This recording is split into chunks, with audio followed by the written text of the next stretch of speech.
तो आज के इस गहन विश्लेषण में हम ज्ञानपीठ पुरस्कार का संपूर्ण विश्लेषण करने वाले हैं।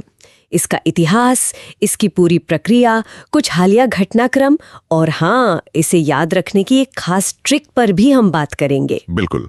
और इस विस्तृत चर्चा में हमारा उद्देश्य सिर्फ तथ्य या आंकड़े गिनाना नहीं है। हाँ, वो तो किताबों में भी मिल जाते हैं। सही कहा। हम ये समझेंगे कि आखिर ये पुरस्कार भारतीय साहित्य का सर्वोच्च शिखर क्यों है, मतलब इसके पीछे की अहमियत क्या है। एकदम सही।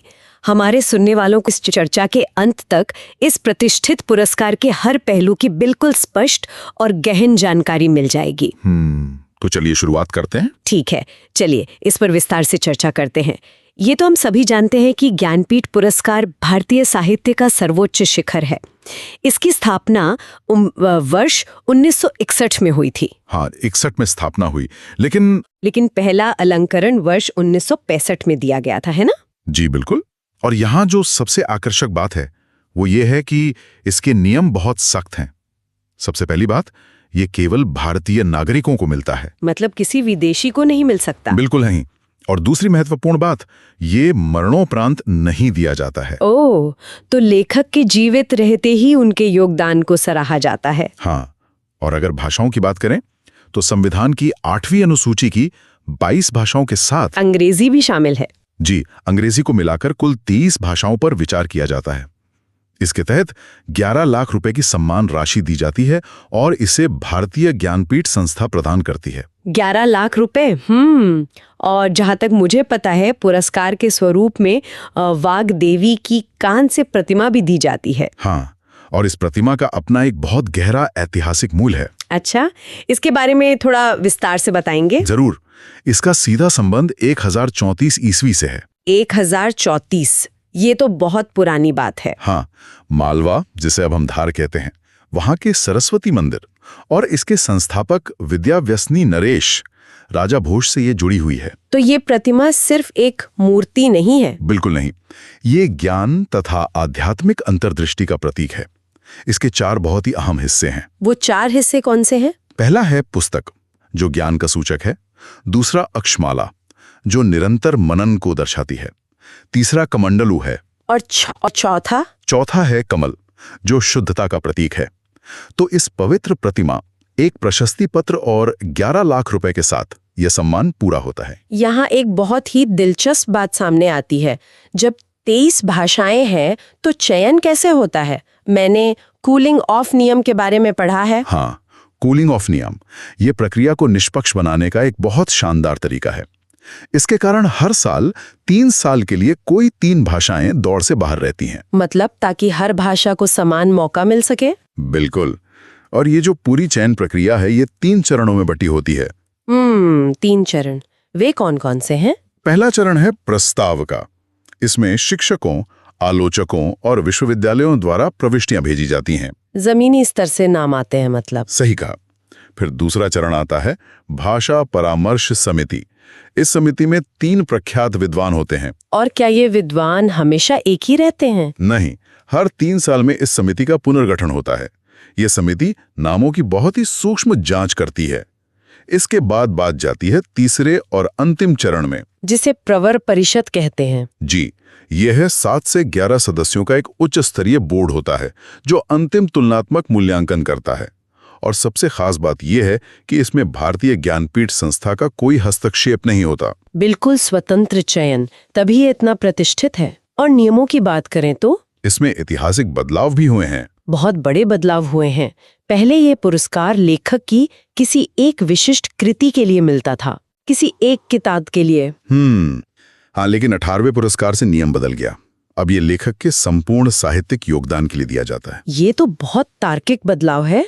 जीवन भर की साधना का सम्मान। और मैंने सुना है कि पुरस्कार राशि भी समय के साथ बढ़ी है। जी, जब 1965 में शुरुआत हुई थी तभी राशि 1 लाख रुपए थी। फिर वर्ष 2005 में ये 7 लाख हो गई। और कुंवर नारायण जी पहले प्राप्तकर्ता थे जिन्हें 7 लाख मिले थे ना? बिल्कुल सही।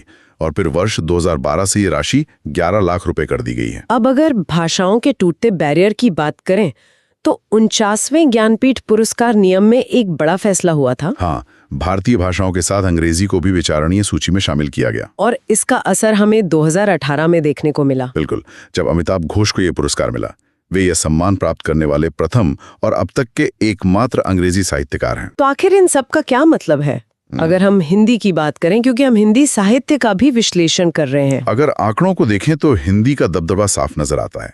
ज्ञानपीठ के इतिहास में हिंदी साहित्यकारों को सबसे अधिक बार सम्मानित किया गया है। सबसे अधिक बार? हाँ, अब तक 11 हिंदी साहित्यकारों ने कुल 10 पुरस्कार जीते हैं।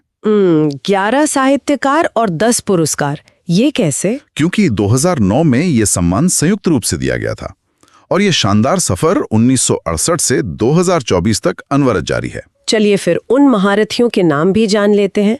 शुरुआत करते हैं विशिष्ट कृतियों वाले दौर से। 1968 में सुमित्रा नंदन पंत जी को उनकी कृति चिदंबरा के लिए सम्मान मिला। वे प्रथम हिंदी विजेता थे। जी।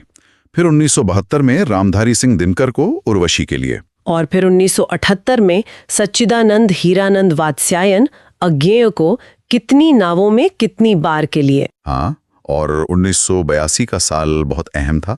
महादेवी वर्मा को यामा के लिए ये सम्मान मिला और वे प्रथम हिंदी महिला विजेता बनी। ये तो थे वो नाम जिन्हें किसी खास कृति के लिए सम्मान मिला।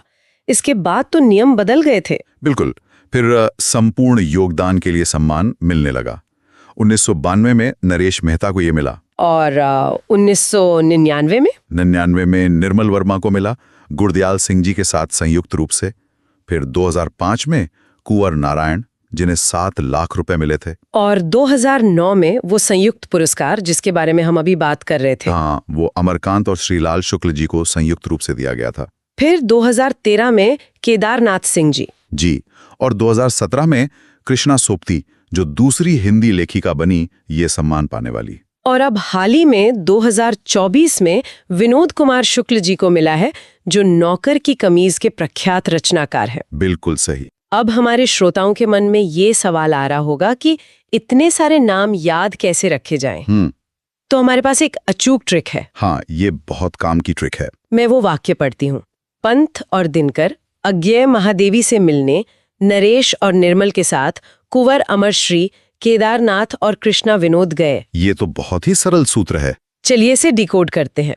पंत से सुमित्रा नंदन पंत, दिनकर से रामधारी सिंह दिनकर, अज्ञेय से सच्चिदानंद हीरानंद वात्स्यायन अज्ञेय और महादेवी से महादेवी वर्मा। और आगे नरेश से नरेश मेहता, निर्मल से निर्मल वर्मा, कुंवर से कुंवर नारायण, अमरश्री से अमरकांत और श्रीलाल शुक्ल, केदारनाथ से केदारनाथ सिंह, कृष्णा से कृष्णा सोपती और अंत में विनोद से विनोद कुमार शुक्ल। बिल्कुल सटीक। अगर हम इसे व्यापक नजरिए से देखें तो ये सिर्फ एक सम्मान नहीं है। तो फिर ये क्या है? ये भारत की भाषाई विविधता का सबसे बड़ा उत्सव है। 1965 से ये क्षेत्रीय भाषाओं को राष्ट्रीय पटल पर लाता रहा है। ये साहित्य समाज को जोड़ता है और जागृत करता है। ये सच में एक बहुत ही खूबसूरत विचार है। बिल्कुल। और अंत में इससे एक महत्वपूर्ण सवाल उठता है, जब कोई क्षेत्रीय भाषा राष्ट्रीय पटल पर इतना बड़ा सम्मान पाती है तो क्या वो केवल उस लेखक की जीत होती है या वो उस पूरी भाषा और संस्कृति के भविष्य को एक नई दिशा दे देती है? आप सभी के लिए जरूरी सूचना है कि इस वीडियो से संबंधित पीडीएफ बिल्कुल निःशुल्क उपलब्ध है। पीडीएफ का लिंक डिस्क्रिप्शन में दिया गया है, आप वहां से आसानी से डाउनलोड कर सकते हैं। उम्मीद करता हूं कि यह वीडियो आपको पसंद आया होगा और आपके लिए उपयोगी रहा होगा। यदि वीडियो अच्छा लगा हो तो कृपया इसे लाइक करें, चैनल को सब्सक्राइब करें और साथ ही बेल आइकन अवश्य दबाएं ताकि आने वाली सभी नई वीडियो की सूचना आपको सबसे पहले आपके मोबाइल पर प्राप्त हो सके। आपका समर्थन ही हमारी प्रेरणा है। धन्यवाद।